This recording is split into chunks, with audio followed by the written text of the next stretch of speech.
Okay, let's move on to best bets here on betting with the bag with our guy Daby Cab. Last week we went 3-2 on our college football best bets. I went 2-0. You went 1-2. We had a winning show. We need another one right here. Thank you guys for joining us. Daby Cab, you have 4 best bets here, and I have 2. You have 3 spots all popping off at 12 p.m. while you will be live right here on Pub Sports Yep. Radio. So it's going to be a very intense couple hours for you. And I implore all of you to join Connor Mack and Daby Cab for our NCAA live bet stream. You Let's get know, right. So, whoa, what do you want to say, my man? this last Saturday, so like you said, 1-2, and it sucks because OU actually did have that first half covered for me right up until right under a minute when they gave up the field goal under a minute to go back to not covering at 4. But in the live stream, a lot of people got on it with us. We got Oklahoma live when they fell down 14-0. So we got good bets in, and it was a lot of people cashed. These live bet streams have just been straight money, man. Straight money. They've been very good across the board in all sports right now for us. We've been smashing for the last little while. Let's get right to work here for you. Daby Cab, we start at 12 p.m. Eastern. The first 3 spots are all your best bets, then 2 of mine. Then we close with Daby Cab. We bookend the show with Daby Cab. Number 23 ranked Kansas State Wildcats, 6-2, 4-1 in the Big 12. At the number 7 ranked Texas Longhorns, 7-1, 4-1 in the Big 12. We're at Texas Memorial Stadium in Austin, 68 Fahrenheit, cloudy, 5 miles per hour. Let's get into the line history and the cash flow for Daby Cab's first best bet on the card. And here we go. We have Texas sitting at -4. Texas at -4. They opened up -4.5, and it quickly went to 3.5, back to 4, 4.5, and now 4. So not a ton of movement, but there has been a half-point move on Kansas State. Let's get into the total for this one. This total is sitting here right now at 50 at Pinnacle. You see 49s, 49.5s at other books. This opened up at 51.5 and has dropped to 50, a 1.5 drop. Cash flow wise, we have 60% of the tickets and 87% of the cash on the under. 60 and 87, it's only dropped a 1.5 or 2 points, depending on where you shop. And from a spread perspective, 48% of the tickets and 57% of the cash are on Kansas State. And the markets moved a half point in their direction. Of course, they come off of 3 straight double-digit wins, 41-0 at home over Houston as 17.5-point favorites last we saw them. They've outscored Texas Tech, TCU, and Houston 120-24 over this 3-game winning streak. Texas comes in off their second straight win, 35-6 at home over BYU, as 20.5-point favorites. But that came on the heels of a very underwhelming 31-24 win at Houston, a win where they looked like they were in complete control and took their foot off the gas pedal. Take it away for us, Daby Cab, your best bet number 1, Wildcats, Longhorns. Yeah, 2 good football teams, man. Texas, they already got their 7th win of the season last week against BYU. Their quarterback in since Ewers is out. They had Malik Murphy in. He went 16 for 25 with 170 yards and 2 touchdowns. He looked good. He was able to, make easy passes because the ground game took over in that game. The Longhorns had no problem moving the ball on the ground. They had 35 carries, 184 yards rushing there.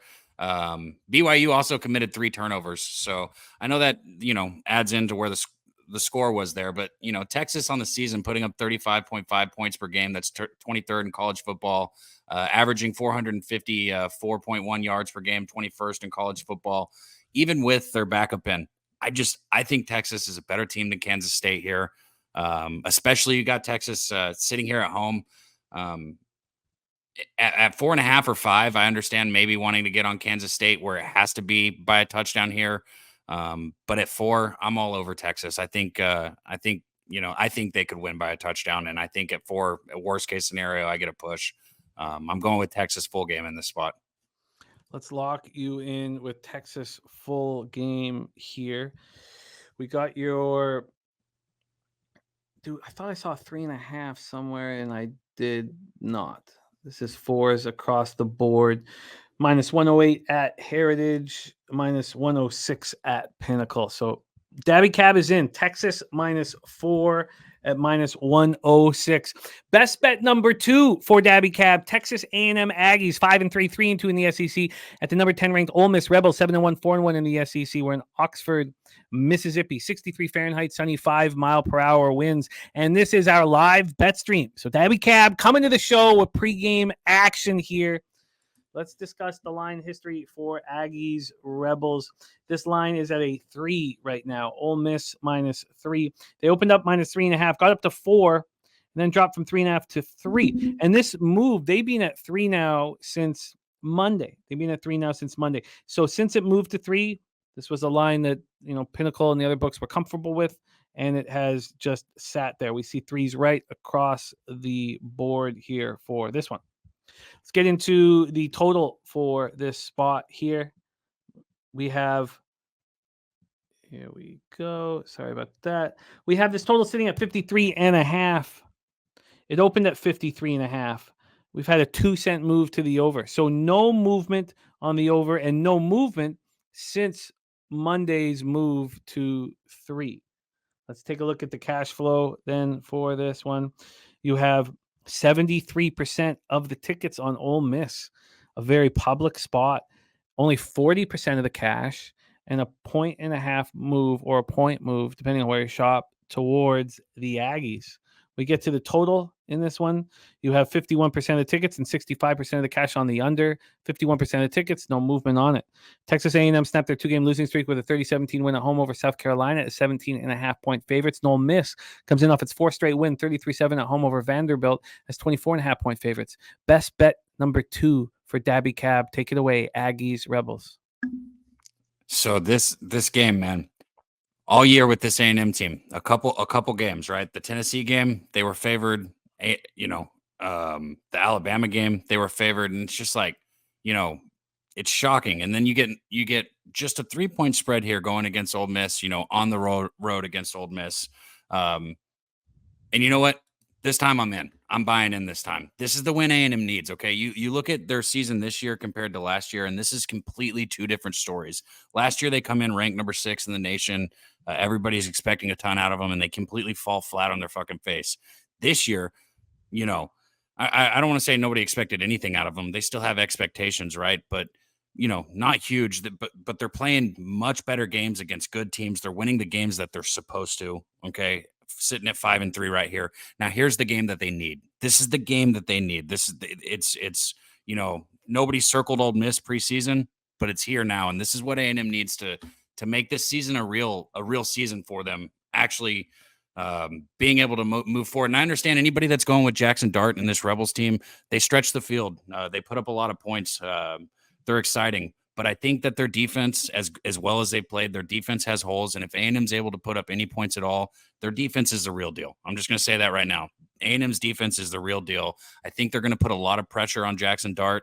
And I think that little stupid eye patch that he wears on one eye is not going to help him in this game. So I got A&M in the first half. I got him plus 2.5. And I very likely am going to take him on the money line full game. But right now, I just got him first half plus 2.5. First half plus 2.5. Did you tweet this action out? I've not tweeted anything out yet. No. I can line shop for you. Let's do that line shopping right now. Here we go. Get you the best line available. A&M first half. And I know that you gravitate towards first half action, but in this case, why do you want 30 minutes instead of 60? Well, let me tell you one thing A&M did do in those games against Tennessee and Alabama that they lost. They were winning at halftime. And here's the thing, Bobby Petrino, that's what's different about A&M's offense this year, having him calling the shots instead of Jimbo's boring-ass old offense. I've still been frustrated with certain things Petrino's done, and I guess maybe that has a little bit of Jimbo's influence on it. But this is the first time these teams, and this is the first time, a Lane Kiffin team is going to see this A&M team with Petrino at the helm at the offense. So I think their offense has a little bit of advantage early on when they come out. A&M first half plus 2.5 at minus 108, and your possible addition would be A&M full game money line. Yeah. Mm-hmm. And if you want to watch Daby Cab sweat it all out right here, Saturday, 11:45 Eastern, alongside Connor Mack for our college football live stream right after Saturday Means Football with Jeff Nadu and Peter Loshak. Let's move on to the next spot on the board here. Daby Cab, best bet number 3, 12 p.m. Eastern. Notre Dame Fighting Irish, 7-2 on the year. Clemson Tigers, 4-4. We're at Memorial Stadium in Clemson, South Carolina. It's warm, 61 Fahrenheit, sunny, and no wind. 2-mile-an-hour wind. Let's get into the line history for this one. I still have the first half up here, so let me move over to full game. Here we go. Clemson, Notre Dame, almost exactly the same line movement as we talked about in the A&M. Actually, no, this didn't start out at 4. I thought that it did. It started out at 4.5. This opened at 4.5 at Bet Online, but not at Pinnacle. At Pinnacle, this opened up at 3. This opened up at 3 on Sunday, 6:25 p.m. It opened up at 3 at a pick'em. This moved to 2.5 on Monday afternoon, back to 3, and that's where it stands now. So very, very little movement here. The only sign of any movement was a half-point move to Clemson at one point from 3 to the 2.5. Take a look at the total then for this one. We have it sitting at 45. Sitting at 45, opened up at 46. We've dropped 1 point down to 45. Let's get into the cash flow here for this. Great to see Rez Mob in the house. Rez, great to see you. For the cash in this one, we have, moving too far. On the total, 77% of the tickets, 81% of the cash on the under. On the spread, we have just 26% of the cash, just 26% of the tickets on Clemson, but 51% of the cash. So we have bigger bets coming in on the Clemson Tigers, who have looked bad, coming off 2 straight losses. Last one was 24-17 at NC State, 8.5-point favorites. It was a very strange game. They outgained the Wolfpack 364-202. Notre Dame comes in off a 58-7 win at home over Pittsburgh, and this was a much more simple game. 535 yards they put up to Pitt's 255. Take it away for us here at Daby Cab, Notre Dame, Clemson. Man, 2 teams heading in 2 completely opposite directions, right? When you put this game, on paper, you look at the numbers, however you want to say it, right? You got similarities across the board in stats for both of these teams. Some of the examples, Notre Dame, they average 428 yards of total offense, and Clemson 416, so very close. Notre Dame throws for 164 yards and has 120 rushing per game, while Clemson's thrown for 157 257 versus 157. So very close on the numbers. Defense for Notre Dame, they're allowing 279 yards, and Clemson's defense is allowing 267 yards. So again, I just noticed like a lot of similarities, right? So where's the difference in this game? The difference for me is at quarterback, right? Obviously the biggest difference. Sam Hartman, you've got a 6-year senior. Where on the other side, with Cade Klubnik, you've got the kid that's, got a little bit of time last year, and this is his first year, full season at helm. And I think Hartman's just the better quarterback. Notre Dame also, they're 7-2 ATS this year, where Clemson is only 2-6. So Notre Dame's been covering the spread, unfortunately for me, 1-1 when I've bet them this year. But it is what it is. This is a spot where I want to get back on. Like I said, 2 teams heading in 2 opposite directions. This is another one where I am going in the first half this game simply because I think that I want it under a field goal. In a half of football, I think under a field goal on the road, I'll take it. Let's get that first half for Notre Dame for you right now. First half, Notre Dame is cheap, -1.5 at -105 for the Irish. Beautiful. 1.5 -105 available right now at Pinnacle Sports right now. Okay, we roll on and we head over to best bet number 1 for me. I dropped 3 yesterday. Actually 4. I guess it was 4 yesterday because I had So yesterday Ball State.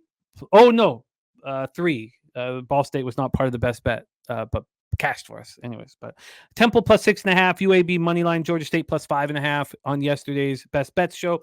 Today's best bets show, I have 2 spots here. And let's get to work. This one's fun. Iowa Hawkeyes 6-3, 3-2 in the Big Ten at Northwestern. Wildcats 4-4, 2-3 in the Big Ten. We're at Wrigley Field for this one. Chicago, Illinois, 55 Fahrenheit, mostly cloudy, 6 mile per hour winds. Now we know that Iowa's going to have fans out at this game. I mean, you still can expect a Northwestern crowd, but Iowa supposedly has buses coming to Wrigley, so it won't be maybe as big of a home advantage as you might want if you're backing Northwestern. And I am backing Northwestern here. I got a Northwestern at +5.5, and it was 3 cents more expensive to have the 5.5. And a lot of people are like, why bother? The 5.5, these are dead numbers. Why bother for me in this spot is because this total is so low. I mean, we're talking ludicrously low. Let's go over it right now. It's at 30.5. So at that, when we're talking about numbers this low, now I start thinking about, you know what? I'll take the half a point for 3 cents. This total opened up at 31. It's dropped a half point down to 30.5. From a spread perspective here, and Winetime says Iowa fans are the real deal, but he does like Northwestern in this spot. Winetime wants the under 30.5. Let's get into the spread. We have the first half up, so let's move over to the full game. From a full game perspective here, move over here. We have the only 5.5 left is at Pinnacle. This opened up at 6. It dropped to 5.5, and then it dropped to 4.5 Monday morning at 10:30. It lasted at 4.5 for about 8 hours. Then it got back up to 5.5. So there's been a half point move towards Northwestern on this one. Get over to the cash flow for this one again, starting at 3:30 p.m. Eastern. You have just 36% of the tickets on Northwestern, but 57% of the cash. Big bets have come in on Northwestern. From a total perspective, 43% of the tickets and 72% of cash are on the under. There's been a lot of issues at these two schools, ton. Recently, all the problems are at Iowa. Of course, in the offseason, all the problems were at Northwestern. So the interim athletics director at Iowa announced Monday that Brian Ferentz, the offensive coordinator, would not be back next season. His dad, Kirk, the head coach, was nonplussed about the situation, clearly angry. In Northwestern, of course, Pat Fitzgerald, left. He, at the time, was the second longest tenured head coach in the Big Ten behind Ferentz. So we have both of these schools, rocked by these situations. But Northwestern has started to come out of it, and Iowa is fresh in the heart of it. Now, Iowa comes in off a bye. Cade McNamara is out for the season. So, this quarterbacking that we've seen from Iowa is abysmal. They snapped their 3-game winning streak. They snapped their 3-game winning streak with a 12-10 loss at home to Minnesota's 3.5-point favorites. And, Northwestern doesn't do very many things well. And one of their worst situations is against the run. They get gashed on the ground, and Iowa is going to run the ball right into the teeth of Northwestern's defense and probably succeed. And we know that Hawkeye defense is very strong. They're 6th in the nation, allowing just 14.5 points per game. Iowa also saw Brendan Sullivan last year. Ben Bryant, of course, doubtful here, and they saw Brendan Sullivan last year. They beat the Wildcats 33-13. That was at Kinnick. Sullivan did not look good. 23-30 was fine, but 159 yards, 2 touchdowns, 1 interception. Sullivan here is 6 touchdowns, 3 picks so far this year. He's completing 63.8% of his passes. The Northwestern bounced back from that 17-line loss at Nebraska by beating Maryland at home 33-27 as 14.5-point dogs. Do I want to back Northwestern after they looked so good against Maryland at home? No, it's not the perfect situation to back Northwestern. But what's going on, the issues going on in Iowa are real. They're real. And I expect Northwestern to take care of business. The difference between these two teams is minimal. It's not big. They've had two common opponents. Penn State beat Iowa 31-0. A week later, they beat Northwestern 41-13. I just don't see a big difference here between these two squads. And the one is all up in arms over what's gone on to the coaching staff, and the other Northwestern team is coming out of it. So I'm on Northwestern plus 5.5. Take it away, Daby Cab. Iowa Hawkeyes, Northwestern Wildcats. Yeah, that's the only side I would be on here. I mean, and the total, the only way I would look would be under. I think this could be like a fucking 9-6 type ball game, or 13-10 wouldn't surprise me, something like that. The Wildcats, they upset Maryland as a 13.5 point dog, so that was a big win for them. And this Iowa team, like you said, it hasn't helped that they've lost. They lost both tight ends. They lost Lackey. They lost Eric All, QB. But their QB that they lost, Cade, wasn't doing much better. But not much better is still 51.1%, because Deacon Hill has been awful. Like you said, he's only completed 37.8% of his passes for 427 yards and 2 touchdowns, along with 3 interceptions. Just absolutely awful. Only thing for unders bettors you got to hope for is that defense doesn't score points there. I think this game is, like I said, perfect for something that's just very low scoring, and for 5 points in a low scoring game, that's, you're asking a lot. So I would look Northwestern where you're at. It's going to be physical between both these two teams, and I don't see a lot of points either way. So I like what you're doing here. I'm not betting this one though, but I do like it. It's going to be, I like these low scoring bum fights. So I'm looking forward to watch this one. And can you imagine the way Northwestern started the season, that they could get a bowl game? I mean, we're talking about a Northwestern team that all of a sudden has hope against an Iowa team that's self-destructing. Oink Oink in the chat is on the under. Oink. This is a season where I think a lot of some of these teams that let's say have like one loss, I think they're very vulnerable to get another loss when we get to like conference championships and things like that. We're going to see a 2-loss team in the playoffs this year, I think. There you go. My first spot here on the best bets is Northwestern plus 5.5. Let's move on to best bet number 2. So when we did a best bet video early, we started doing it about 3 weeks ago. I gave out Cincinnati as a best bet, and it was an atrocity. It was against Iowa State. Iowa State beat them 30-10. Cincinnati was at home and favored, and it was just horrible. It was such a bad look. It's just stuck with me. It stung for weeks. And I'm going back to the Bearcats again. And it took a lot for me to move this into best bet range and want to pull the trigger on a Bearcats team that's lost 6 straight against a UCF team that's also lost 5 straight. Look, the Big 12 has not been kind to these two teams. We're at Nippert Stadium in Cincinnati, Ohio, 62 Fahrenheit, partly cloudy, 7 miles per hour. From a line history standpoint here in this one, we are sitting at, I got 4. It's moved to 3.5 at Pinnacle. It moved from 4.5 to 3.5 on Tuesday. The other books are still at 4. They've shown no concern. Pinnacle at that number. Haven't moved it, haven't juiced it. From a total perspective, it's high. It's at 59. 59. It's moved 2 cents to the over. It's not moved off of that number at 59. Claims to be a sharp number. From a cash flow standpoint here, you guys will see similarities in, my best bets. They always have a low number of tickets and a higher number of cash. I'm always going up against the public spot, and that's what's happening here. 81% of the tickets are on UCF, and the line has moved slightly towards Cincinnati.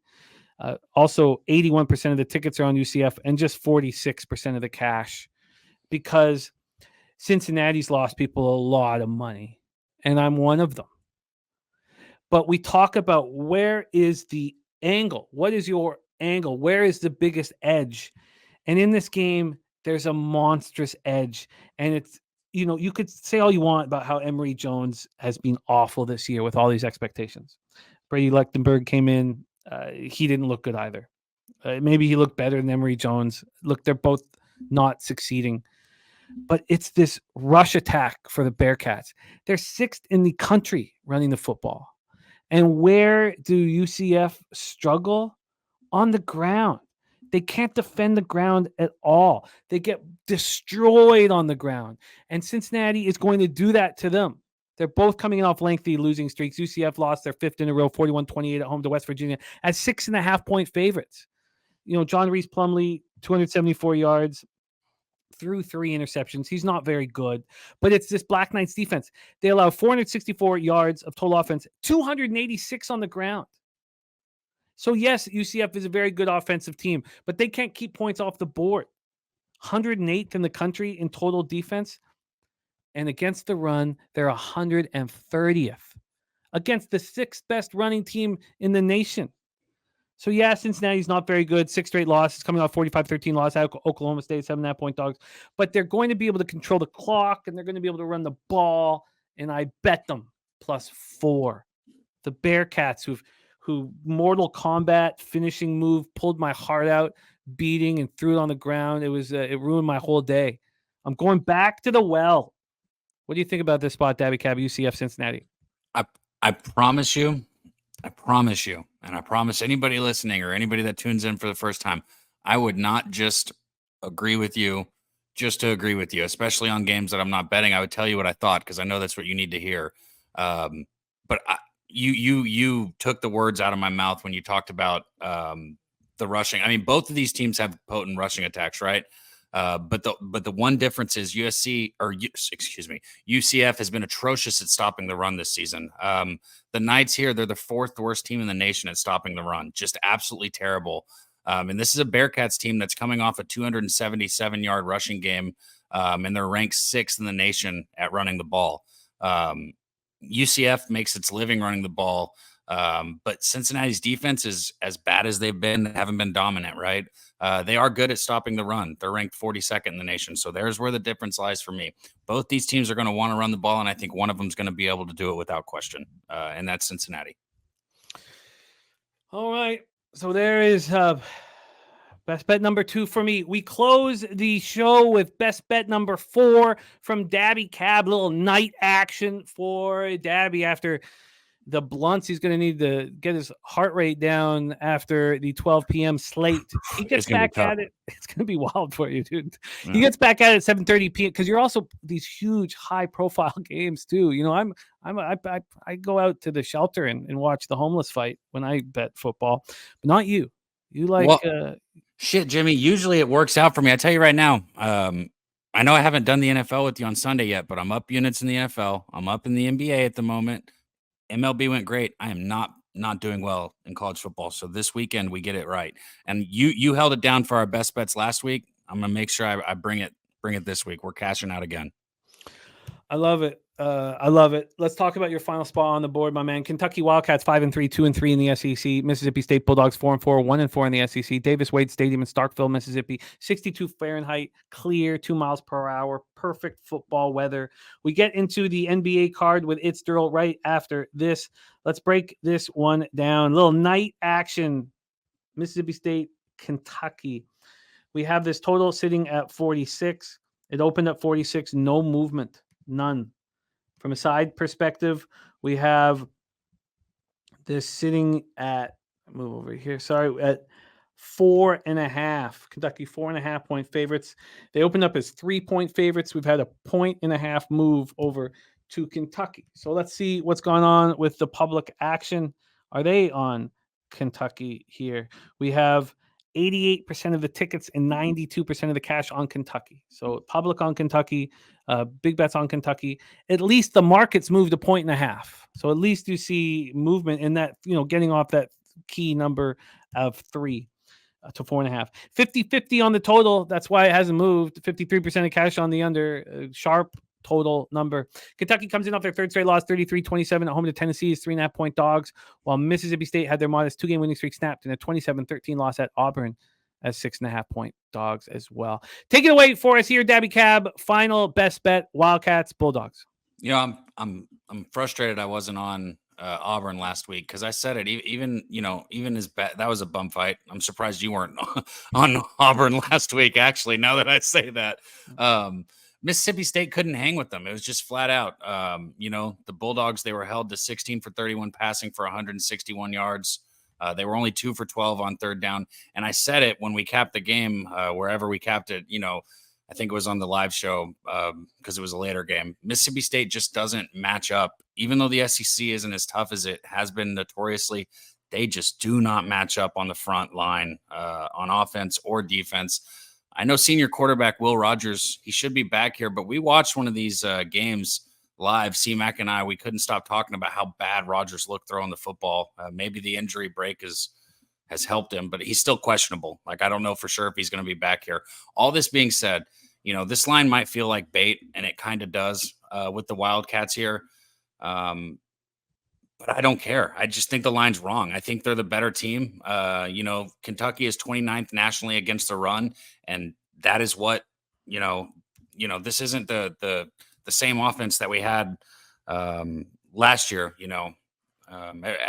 ever since Mississippi State's got a new coach, everything's changed. RIP, but they're going to try and run the ball here. And I think Kentucky can stop the run. I think Kentucky wins and covers. I think they're going to build off momentum. They played a great game against Tennessee last week. And one thing that I will say is Leary, their quarterback, he looked outstanding. He passed for almost, 375 yards in that game.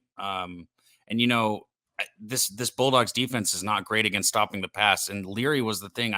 He looked outstanding against Tennessee. And I think Kentucky here, I think they roll against Mississippi State. I'm going to take Kentucky first half and full game. Double up spot on Kentucky. Yeah. Let's grab your full game line here. It's 5.5 at Will Hill, 5.5 at my bookie. So, yes, it's a public spot, but at least you see the market and the books being concerned. Oh, still get the 4.5 here, and you can still get the 4.5 at -110 at Bookmaker. Even Heritage has moved it to 5.5. So full game for Daby Cab here is -4.5 at -110. And we'll do his first half line shopping right now. First half. Here we go. Your first half line shopping for Kentucky at -2.5. We see Bet Online must give that -110. They do. You don't have a 4 anywhere out there? No. Can you find one? No, because most of the books have now moved it to 5.5. No, this is why I should have tweeted it out. I guess I was just waiting for the show. It's fine. It is what it is. I want people to be able to get what's available anyways. So it is what it is. You got it locked down. There is our NCAA Football Saturday best bets. We're coming off a 3-2 show last week. We want another winning show right here. This is the review of our action. Dabby's on Texas -4, -106. Texas A&M first half +2.5, -108. Notre Dame Fighting Irish first half -1.5 at -105. I am on Northwestern +5.5 at -113. I'm on Cincinnati +4 at -110. And Daby Cab is on Kentucky full game -4.5 at -110 and first half -2.5 at -110.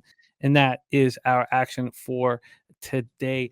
Daby Cab, thank you so much for rolling with us. Please follow Daby Cab on Twitter at Daby Cab on X, and also Medicate Mondays, 11 a.m. every Monday, and his NCAA football live stream. You can also catch him right here on Betting with the Bag every Thursday, and that will continue every Thursday through college basketball as well. Daby Cab, thank you, my man. Any last words for the Cappers supporting the show? Oh, man, it is the Cappers that support the show, the reason why we have a show. And you guys are the best fucking Cappers out there. I love, working with you guys out there in the chat, and you, Jimmy, up here. I appreciate you guys. Much love. Let's get that fucking cash, man. I'll see you soon. There he is. Dabra Cadabra right there.